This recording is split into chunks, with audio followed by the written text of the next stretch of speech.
You are now tuned in to the On Track with All My People podcast with your hosts, Amber Peters, A.K.A. Mizz P. And Daitwan David, A.K.A. Dr. Change, ain't nothing strange about it, A.K.A. Mr. David, A.K.A. Ayo Mizz. Oh my God, Daitwan, can we just start the show already?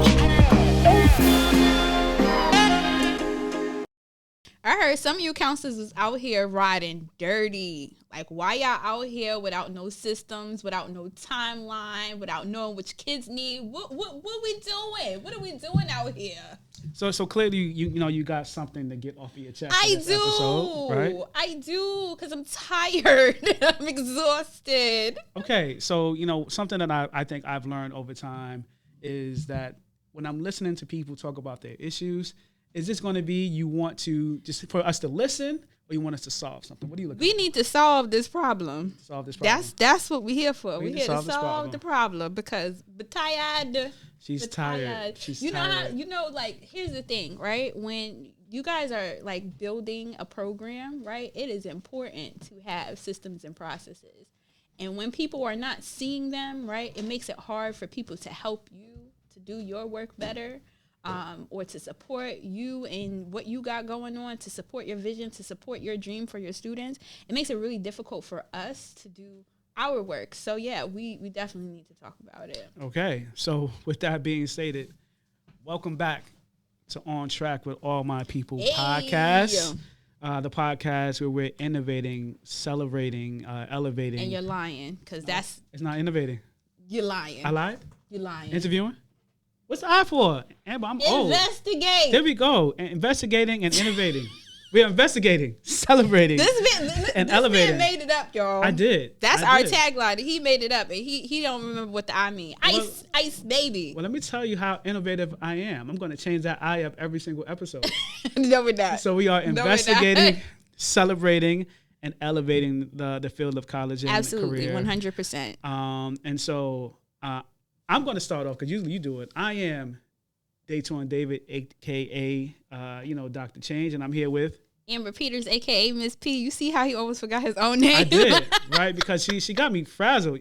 We're going to show the blooper of how she came in like DMX. Listen, she came in with DMX energy at the beginning. Cut. And threw me all the way off, right? But clearly, Amber, you have something you want to talk about. This is an important topic for you because I think that this kind of focuses on two things that we're really like passionate about. One is systems and structures, but also you are passionate, super passionate. I am as well, but you on another level about how to integrate technology into the system to affect change in a positive way.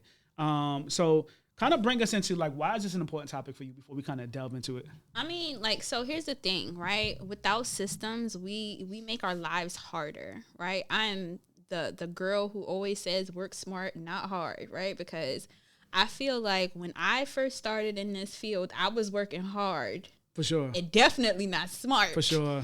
Working damn near around the clock. Like, why am I still working at 10, 11 o'clock at night? Like, what am I doing with my life, right? And so it became very important for me to figure out some structures, some processes so that I can leave my work at work. Right. I can go home and be Amber Peters and not Mizz Peters. I can go home and just be myself, watch the shows that I want to watch, eat the food that I want to eat, right? Like, I'm not stuffing my face trying to, like, do a whole bunch of things after the time that I left so that I can actually rest and come back, stronger for my kids.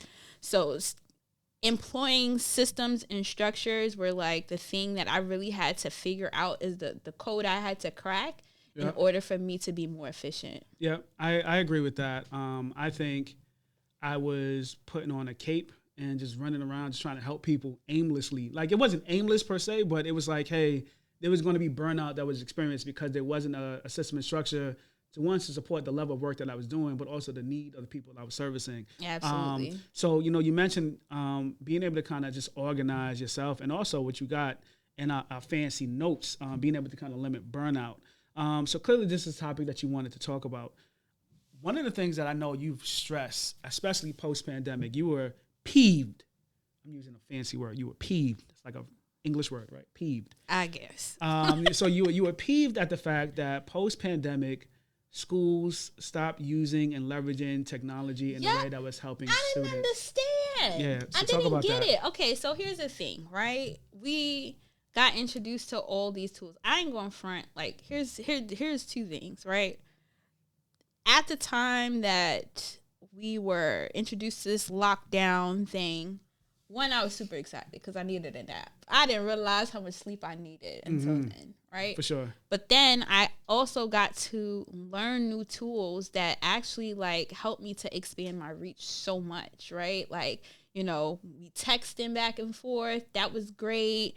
We're using Zoom so that, you can meet students like in school time. You can have maybe some of your time be after school, like however you wanted to set it up. You can set it up around you. For sure. And then we open back up schools and people act like Zoom didn't exist. We act like, social media didn't exist.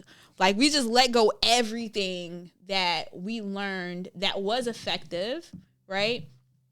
I think for me, seeing the amount of families that was showing up because of tech, right? Right, 100%. Like, the family engagement blew me away because I'm like, there's been times you do like a junior night, a senior night, and you got maybe like 10 parents in the room, maybe like 25. But if you got like 100 juniors, you're like, all right, like this is a drop in the bucket, right? Sure.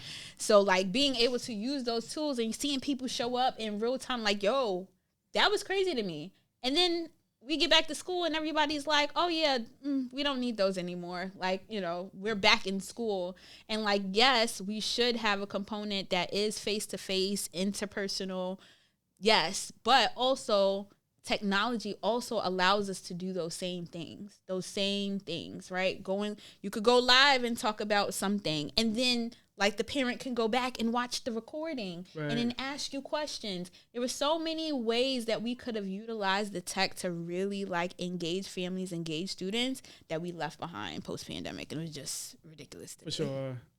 So yeah, you're absolutely right. And I can't say that I have experienced some schools that have still continued to leverage the technology. And it's just a great opportunity just to connect with parents. Like I've done several financial aid workshops or just college, like the college like scope of the year workshops with families that have come in. And, I would love for the numbers to be greater, but I know some of those parents probably would not have made it into the school if it was only in person. Exactly. Right? So being able to kind of just be there, and also them being able to be there with their child, and answer those questions, and in the safety of their home, I think was great.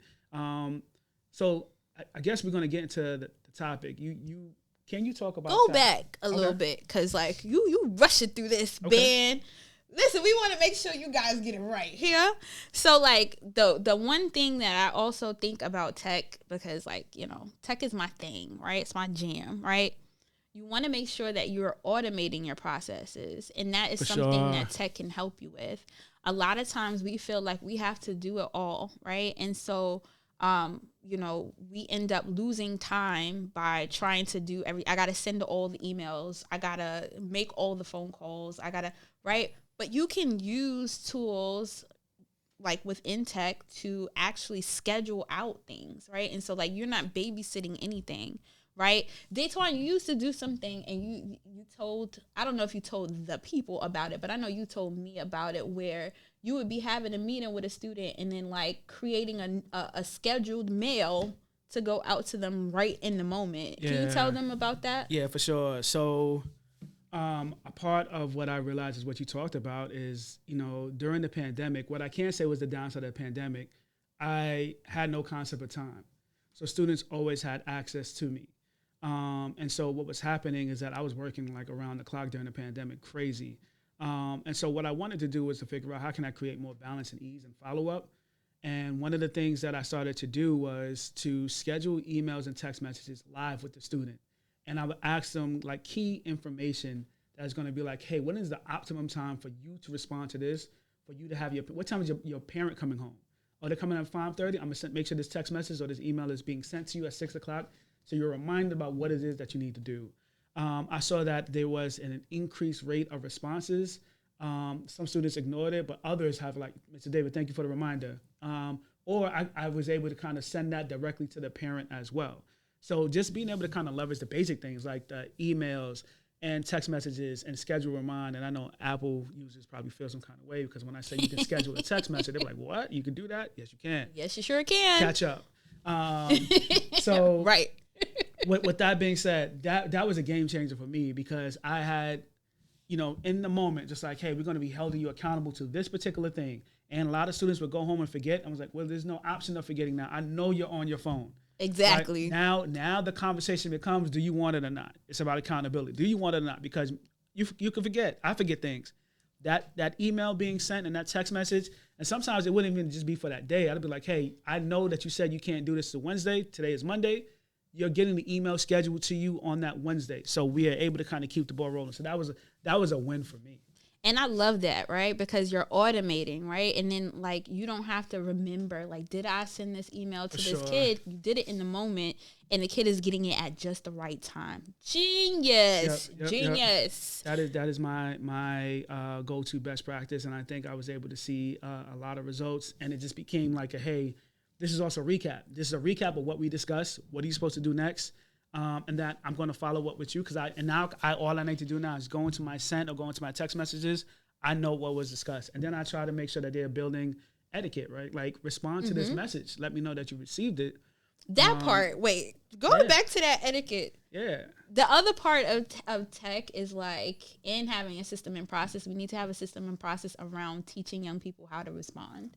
Sure. Because sometimes you don't know until they be like, oh, miss, I got it. And it's like, bro, why didn't you say something? I'm waiting a whole week to see if you're going to answer the thing. You don't say nothing. Right. But teaching them also how to utilize these systems and processes to their advantage as well. There you go. So yeah, thank you for providing space to highlight that because we'll talk about this at another time. I'm not doing as much direct service in the moment. But even with that being stated, that is one thing I would want to make sure that all practitioners are doing, because just more so just having an automated system that, just keeps everybody accountable to what is needed. And it's perfect for your one-on-one services. So when you have a, meeting with a student, that's the perfect thing to do. Maybe at the end of it, what are 3 things that you're going to accomplish? What are what's something you're going to do as soon as you go home? And then that way you can schedule that email, that text message with a directive. So let me speak to that also. And I know this is leveraging tech. So I created a Google form for myself and for my students. During the virtual space, I know I've been in spaces where as a vendor, you need to be able to document what you were doing. And I'll say this, during the pandemic, it got a little scary because there was a pause for about 4 or 5 months where I didn't know if I was going to get paid out for my services. So when they just said hey, you're going to get paid for your services, I was like, well, let me get ahead of it. Let me just make sure I have extra documentation. So what I started to do, every one-on-one, I would use, Google Forms, and I would document what I was doing. And then what I started to do is have students have a similar form to document, hey, what are you taking away from this? What is your takeaway about what is next, what we've done, or whatever? Because what I was realizing is that sometimes students were coming into these spaces like zombies. Mm-hmm. Right? They were coming into these spaces what do I need to do? Tell me. And I was like, no. This is not what the space is. No. This is not what the space is. You're going to be a whole adult. You're going to be the one in college. We do not get to go with you. We have to start building in that independence for them to create.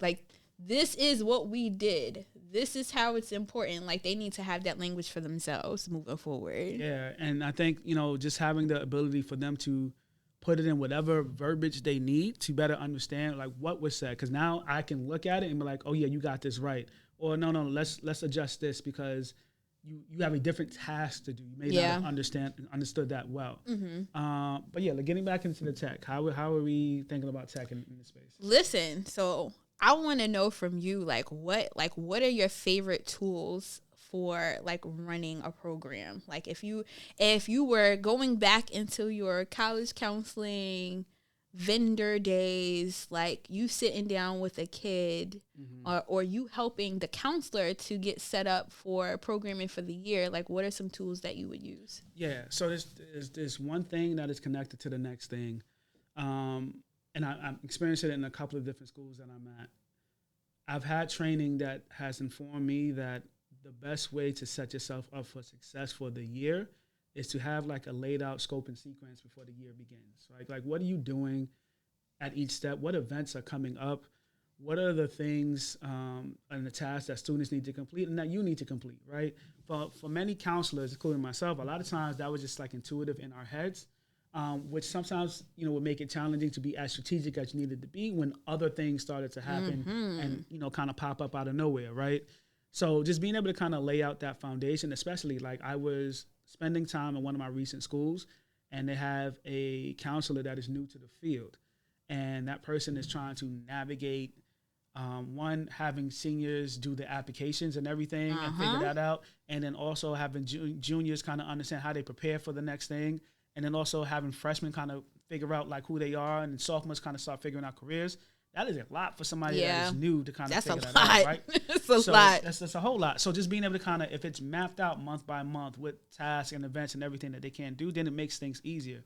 And then the next thing I realized, when I was in schools pre-pandemic, I got into my groove. Like I was able to be in large classrooms and be like, as long as we got functional laptops, which a lot of times there weren't. But as long as we have as long as we have functional laptops and functional Wi-Fi. More than that, functional Wi-Fi, because if the computer don't work, we could always have them go on their phones, but like, everybody data ain't the same. We need like, this is where we are in society. It is 2023, right? Like these things just need to work in order for these things to work. For sure. In order for the work to work, we need the Wi-Fi to work. We need the tech to work. 100%. So when that happened, pre-pandemic, I was able to be in the classroom as long as the computers were set. I was able to be like, all right, this group, y'all are ready for your SUNY applications. This group, we are step one. Let's kind of knock out these CUNY. This group was already on scholarships and FAFSA, right? It became a lot more challenging to do that in a pandemic and in a virtual space or whatever. So, I've been a part of certain sessions and some people were creating Google sites.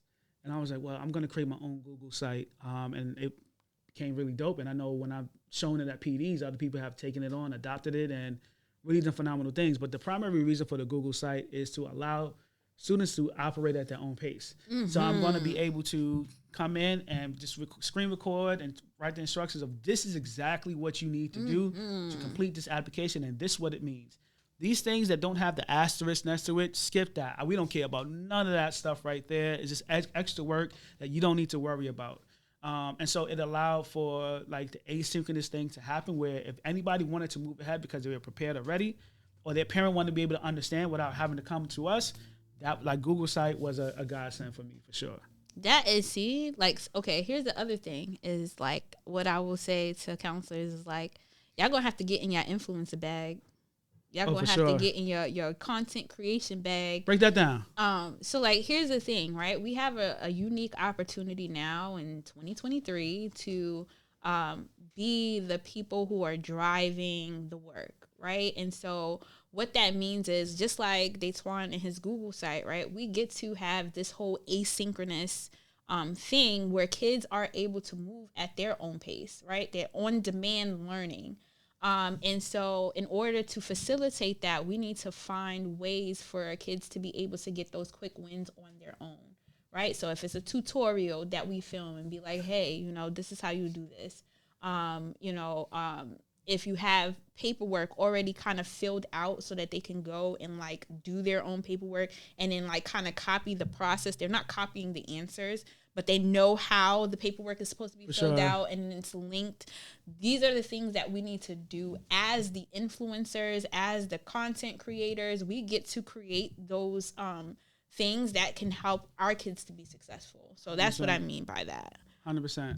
I would say for me, my favorite tools, one of my favorite tools, Remind. Yep. Remind is so cool. One, you ain't got to share your personal number. So there's no need to create a whole Google number. I know a lot of people create Google numbers, but like the best part of also Remind is like sending out text blasts. I don't have to sit there and text every, Tom, Dick, and Jane on the chain. I can send out like this blast message create a call to action, meaning something for the kid to do, right? Either they're going to respond to me in some sort of way or whatever. I can literally add that in the chain, send it out to all 100 seniors. If it don't apply, let it fly. If this is you, get back to me, right?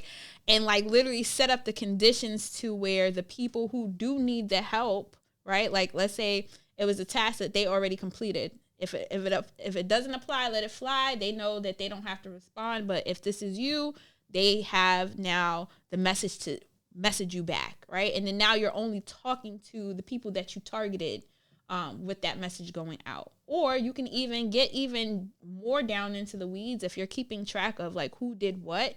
Then you're only talking to the people who didn't do it, right? Sure. And then that way you are making things still run smoothly. But the other part about it is that you can schedule, similar to like what Daitwan was saying, you can also schedule things to go out. If you know that certain things happen at certain parts of the year, you have events coming up, you can schedule those ahead of time, set it and forget it. So I love Remind for that reason.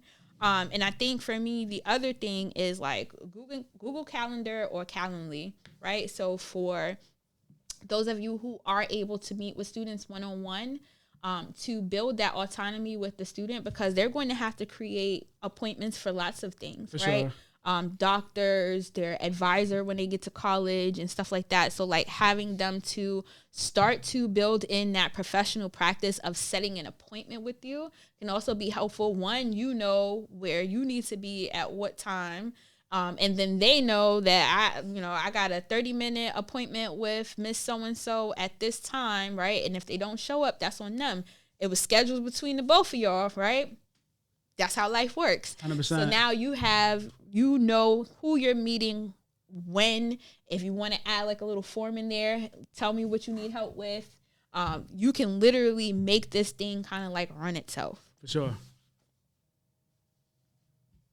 So, in kind of getting into this, I'm going to say this. My first year, I'm probably the person that you were talking about. My very first year, getting into the field, yeah, I might have been, just a little unorganized, disorganized. I was. With the work. There's no shame in it. If it's your first year, like, listen, we gotta have grace for the people. Like, you just came into the field, right? You brand new. You never did this before, right? Like, you get grace. Yeah. So we all was probably terrible when we first started. Like, I know I was not good when I first started. I would be super judgmental to that Daitwan, right? Like, I was like, there is no doctor change in you. You need to change right now. But in thinking about that, though, there was two things to kind of like really pay attention to. Mm-hmm. One is just not organized. That was one thing. Like, and also the other thing is like, you need to be able to give yourself, and I say this a lot for many things, enough runway to better understand what are you going to be encountering or dealing with for the year. Mm-hmm. Right? Like when I got into that school, it was probably November. And getting in November at a high need school. That's rough. Right? Like you had to hit the ground running. That's already rough. It wasn't time for structure. Yeah. And triage. It was triage. Like what's the famous show that everybody loves on the hospital show? Like, oh, Grey's Anatomy? Grey's Anatomy. Yeah, I was definitely one of their first like doctors. Like I was triage. I was doing a lot. And it was doing a lot in a school that needed a lot and didn't really have anything in place. So not only am I trying to figure out how to create a system, how to support students or whatever, I'm trying to figure out, what am I doing? Like, what am I doing? Because that's the other part. Like, if you don't have that, right? Like, so like you come into a school that already, like, we don't know what we're doing month to month. For sure. That's already rough, right? And so like, if there was a system and structure, it would be easy as saying like, hey, Daitwan, we had this many students do their FAFSA and a few of them need help now finishing up. Can you, right? Like it's easy for you to direct your resources in a way that makes your programming more efficient. But like when you don't have that, it's like everybody's running around with a chicken, like a chicken with their head cut off. For sure. That's not fun. So I would say for this, I know that there are platforms that counselors are using and some of them are phenomenal in terms of like what they do to get students to submit applications and everything. Some of them are overly complicated. Yeah. And I don't know how they really service like the students and the parents that we work with. I think for certain populations and certain schools they work. For me, regardless of what you're using, it is always going to be important for you to have a system that you understand. Yes. That allows you to track tasks and dates. Can I go back to that? For sure. A system that you understand. Sure. Right? So one of the things that I saw in like recent years, right? Let's say I'm a counselor. Mm-hmm. I leave. Oh, I have my whole system and structure built around me. Mm-hmm. You're brand new. You don't know what this is. You come in and you try to use my system. You're going to fail, right? Because it's not something that you understand. It's not the thing that you built, right? So it is important to try to, like, if there's a system in place, you're brand new to something, you're coming in, it's up to you to translate it into a way that you understand. Like, I know me and Daitwan, while we do very similar work, our brains work very differently, right? And so, like, his system works for him, but it won't work for me. So I have to figure out, based on his system, what does work for me, take those things out, and then run with those things. So it's important for you guys to do the same thing. In your work is like, if there's a system and structure, right? What are things that I can keep that make sense for me to keep for me, that makes sense for my literal brain and how it functions? And what are things I need to build in to make this better for me and make me more efficient? 100%. I'll say this. Y'all know, as a family, probably by now, that my family, we, dress up for Halloween. This year we went back to the Flintstones. Like y'all went all the way back. Yeah, we went all the way back. Pre-tech. Right? Let me tell you why I probably felt that I went back to the past the most. Like 2 years ago, I worked with a counselor where most of the work was still on paper. Oh. Like still on like files and paper. Like crazy. And I was like, yo. What? Not to say, like, there is still value in paper. Yeah, for right? sure. Like, there is still value in paper, but in 2023, when we got all these tech tools. So there's still value in papers. And I said that statement not to necessarily, like, try to discredit what that person was doing. It worked for her. Like, it worked. She absolutely did her thing. If it worked for, but I like that you said that. It worked for her. For sure. Right? For me, seeing all that paper would probably give me anxiety. Yeah, way too much for me. So let's kind of talk about this. We've talked about things that people already have access to. I came across, and we kind of joked about this later. Sometimes programs need to get better with their branding. Yes. But because I showed you a website, and then I tried to find it again today. And when I went to find it today, they was talking about dog sitting and stuff like that. Because he was on the wrong website, I was on the wrong website. That wasn't even it. But I came across a website through social media that I want to kind of be able to explore a little more over, the next couple of weeks to see how counselors can use it. I know we have College Board and we have other search engine tools, but there is a website called College Rover. And one of the things that is positioning itself is simplifying the process as a powerful search tool. I know there are other tools that I think do good work, but maybe I'm missing 2 or 3 key things that as a practitioner, you're just like, man, if you just had this, you would be great. Yeah. Right? I think I feel like that about a lot of college websites, though. Oh, for sure. And even when I went to the conference recently and I talked about going into the space, here's what I say may be the downside of technology. It feels like so many people are trying to capitalize on technology. Yes. And it's like, there's so much. Like, there's so much. It's oversaturated. It's oversaturated. How do you choose which one you choose? But the main thing is they are trying to, from my understanding, leverage themselves as a tool that simplifies like the college research process. So being able to kind of filter and compare programs, also being able to kind of find things with different degrees. They have a section called More Cool Stuff, so they're not talking to me. Maybe talking to other people. But the one thing that I absolutely want to be able to check in on is that they said you're able to kind of download it in a Google or Excel sheet, which allows for me, it's more so like, hey, we can use your system, and after using your system and getting the data that I need, I can manipulate it for me. Right. Right. Like, which is key for me. All of the tools that I, kind of onboard my students to, I want them to be able to manipulate that too so it best services them or their parents.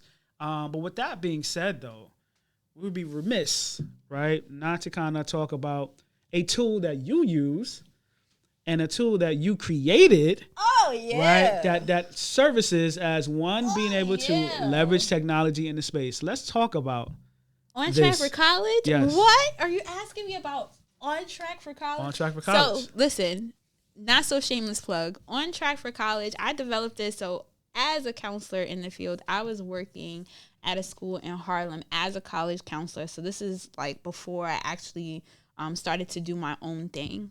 And I would have my students ask me the same 45 questions, 45 different ways. And I'm just like, bro, we just talked about this. Yes. Or we just met and like you created a username and password. You already forgot it. You already got to start this whole thing over. Man.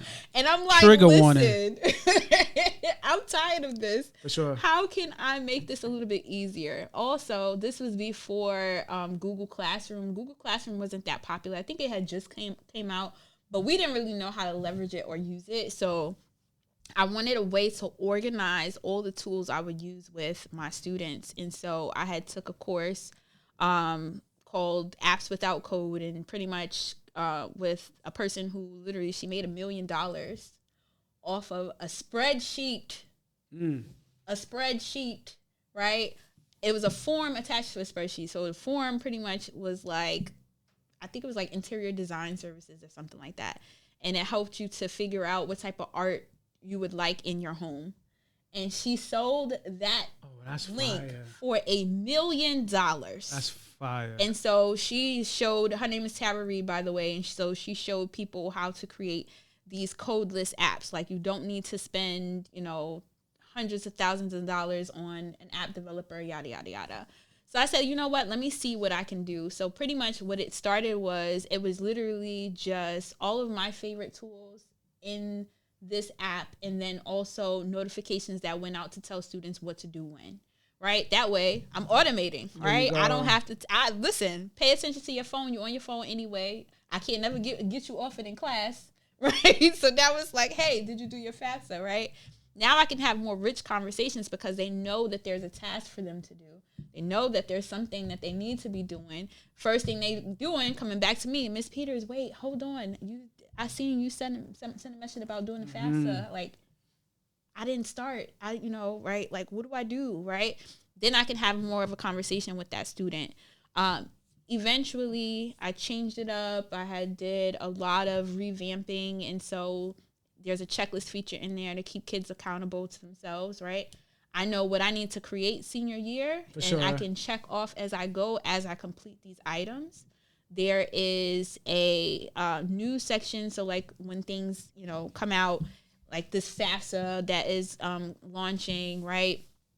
All that information is there for them to know that something is happening and what to do next. There's also a note-taking section so that they can take notes. If I just created my FAFSA password, username and password, I could put my FAFSA username and password. I could put my college application username and password so I don't forget it. I can always come back to the app and remember it. And then I have all my favorite resources. So, like, all of them are vetted. I think that's one of the issues is, right, like, we send kids out aimlessly. Do research. Where? Right. Yeah. Where? Yeah, where am I supposed to do research? Absolutely. Right. So I take all the links and, like, based on what the kid wants to learn. Let's say the kid is like, yo, I need help finding scholarships. Hey, you're gonna go download my app. You're gonna register, and then you're gonna go to the resources section, and you're gonna go search for scholarships. You're gonna get 10 of my favorite scholarship sites. You're gonna create, your username and password for those sites, and you're gonna get whatever straight to your inbox. Right. Like, I'm trying to limit the amount of work they have to do in searching because they already have other things to do, right? They're in school. They're doing extracurriculars, hopefully, right? They might be at home taking care of brother and sister. They ain't got time to sit there and scour the internet for a resource that works. I already put it right in front of them. So you're essentially saying it serves as like a one-stop shop. Period. Right? Like you understanding and being a practitioner, helping them to research, helping them to remember tags, helping them to be able to process their thoughts. Yep. One of the things I want to kind of wrap this up with, two things. The first thing I want to say, you mentioned that you have a section for resources and scholarships. Give us quickly your top 3 scholarships. And I'll say this. That's because I have found that many of the scholarship sites are underwhelming. because they just give you. It just seems like they give you scholarships that are just like bootleg. Like they're just, or it's not really individualized enough to the student. Yeah. So what are some of your favorites? So right now, Bold is like one of my favorites. Kids have like high chances of getting something from there, and it's wrangling local, national, everything is kind of on there. And then like, you know, sometimes they have donors that want to provide scholarships. They can go there and provide their scholarships. So that one's really good. There's another one called JLV Scholarships. It was created by someone who started off as an education consultant. And then this blog just like did its thing, right? And so pretty much it is a blog. I think it's run on like a WordPress site. Like she gets paid like from the ads and like from partnerships that she has from other scholarship folks. The only thing that like the only downside about it is that there's so many scholarships on there. There's a lot of sifting that you have to do, but you will find a scholarship that is meant for you on that site. And then the other one is Going Merry. Yeah. Going Merry is a really good one. Going Merry, I think a lot of counselors have been using that for a really long time. It does really have a great success rate. So Going Merry, Bold, and JLV. Okay. Shout outs to that. And they're all on the app. And they're all on, what's the app? On Track for College. On Track for College. You see me. Right. You see her branding. This is crazy. Like, Amber probably has 3 or 4 different careers. The branding is crazy. There are people that are stopping her. She has like this, I feel like it's just like this Iron Man book bag that, you know, like just has like words. When y'all see me, y'all know y'all saw me. Yeah, you're gonna know for sure that her brand you saw me. Is there. Brand strong. So I think the users can tell, because I'm not gonna let you get over this. The DMX intro is going to be played somewhere. No way. It's going to be played somewhere. So with that, the DMX intro. Y'all will never see that. Yeah, I think your tone is your comma. So you're going to see it. Y'all will never see that video. It will never surface. And thinking about that, you got this off your chest. Being solution-oriented, best practices of like what we're trying to do in the field. What are you hopeful for next to wrap us up? Well, I think I'm hopeful for, you know, people utilizing the tech, utilizing the tools that are out there. And I think also I'm hopeful for people seeing that outside of the value that you have within your school, that you do get to rest and that you do get to use these things to help you to get more rest, sure. Right? If you're going to serve and you're going to serve at your highest and your best, you have to be well rested. And so using these tech tools to kind of automate some of your processes is going to be helpful for that. Love it. Love it. And I'm going to make sure you have the last word. I am Daitwan David, A.K.A. Dr. Change. Ain't nothing strange about it. And we're here with Amber Peters, A.K.A. Ms. P. AKA and we're out of here. DMX. Get at me, dogs. We're out of here.